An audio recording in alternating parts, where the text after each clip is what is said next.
ہمارے حضرت حکیم الامت قدس اللہ تعالیٰ سے رہو نے ایک بڑے کام کا نسخہ بتایا. اللہ تعالیٰ ہم سب کو اس پہ عمل کی توفیق عطا فرمائے. فرمایا کہ یہ جو انتقام کی خواہش ہوتی ہے بدلہ لینے کی، اور کسی انسان سے شکایت ہوتی ہے کہ اس نے میرے ساتھ برتاؤ اچھا نہیں، اس سب کی جڑ یہ ہے کہ ہم دوسروں سے امیدیں وابستہ کیے ہوئے. یہ میرے ساتھ اچھا معاملہ کرے گا، یہ میرا رشتہ دار ہے لہذا میرا خیال رکھے گا، میں جاؤں گا تو میرا اکرام کرے گا، میں کوئی اس سے بات کہوں گا تو مانے گا. توقعات وابستہ کی ہوتی ہیں ہم نے مخلوق سے. جب وہ توقع پوری نہیں ہوتی تو دل میں شکایت ہوتی ہے. ہم اس کے گھر گئے ڈھنگ سے بات ہی نہیں کی اللہ کے بندے، ہمارے سے ہمیں نہ چائے کو پوچھا، نہ ہمیں بٹھایا، نہ ہمیں ہمارا کوئی کرام کیا، چلتا کر دیا.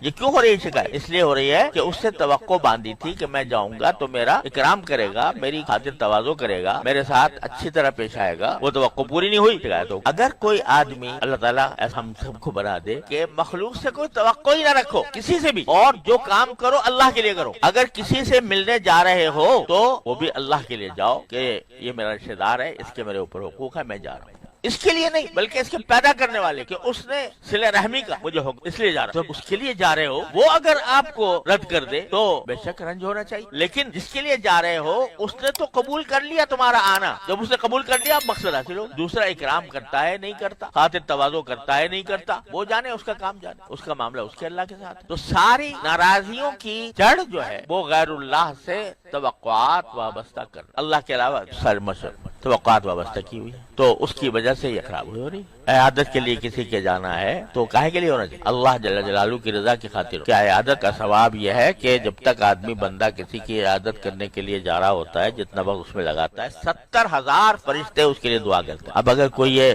سوچے کہ بھئی ہم تو اس کی عیادت کے لیے گئے تھے، وہ ہماری عیادت کے لیے نہیں آیا، تو اس کا مطلب یہ کہ عیادت اللہ کے لیے نہیں تھی، وہ عیادت اس لیے تھی تاکہ اس کا بدلہ ہو. حدیث میں الفاظ پہ استعمال فرمایا کہ لیس الباسل بالمکافی، صلہ رحمی کرنے والا وہ نہیں ہے جو بدلہ کرے کہ میں اس نے میرے ساتھ یہ کیا تھا تو میں یہ کروں گا، اس نے نہیں کیا تو نہیں کروں. اس نے ہماری شادی پر تحفہ دیا تھا تو ہم بھی دیں گے. جب ہمارے ہاں شادی ہوئی تو اس نے تو کچھ بھی نہیں، میں کیوں؟ تو یہ کیا ہو رہا ہے؟ یہ بدلہ ہو رہا ہے، اور اس بدلے کی خاطر دینا یہ حرام ہے، بھی ریاکاری ہے. اس میں نہ دو تو بہتر ہے. لیکن اگر یہ ہو کہ میرے بھائی ہے، میرا رشتہ دار ہے، اس کی خوشی ہے، میرا دل چاہتا ہے کہ میں اس کو کچھ تحفہ دے دوں اللہ کے لیے، کیونکہ حضور اقدس صلی اللہ علیہ وسلم نے فرمایا کہ تہادوا تحابوا، کہ ایک دوسرے کو ہدیے دیا کرو، آپس میں محبتیں پیدا ہوں گی، اس لیے دے رہا ہوں. چاہے شادی کا موقع ہو، چاہے ختم قرآن کا موقع ہو، چاہے کچھ بھی ہو، اس لیے دے رہا ہوں. یہ ثواب اور بڑا اجر. لیکن پھر اس انتظار میں نہ رہو جب میرے ہاں ہوگی تو وہ بھی دے. اور اس کو سورہ روم میں ربا قرار، یہ بدلے کی وجہ سے کسی کو تحفہ دے. دو جگہ قرآن کریم نے اس کو منع کیا. ایک تو بالکل ابتدائی جو سورت ہے سورہ مدثر، اس میں قرآن کریم فرمایا وَلَا تَمْنُنْ تَسْتَكْثِرْ، تم کسی کے ساتھ ایسا احسان نہ کرو کہ جس کے جواب میں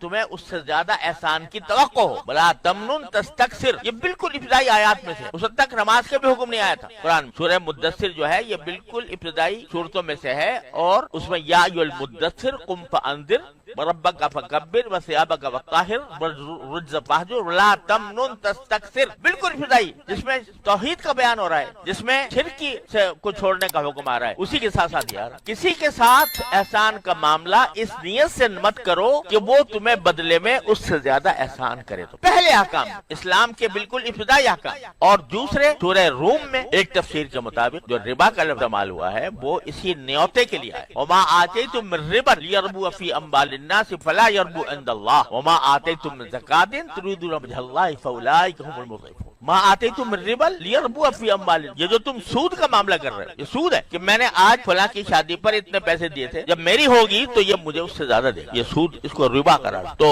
پیسے تو دونوں صورتوں میں جا رہے ہیں، لیکن ایک صورت یہ ہے کہ اللہ کی رضا کے لیے خرچ کر دو، جس کا نتیجہ یہ ہونا چاہیے کہ اس کے مقابلے کا بدلے کی توقع نہ ہو. اور جہاں بدلہ آ گیا تو بس اخلاص ختم.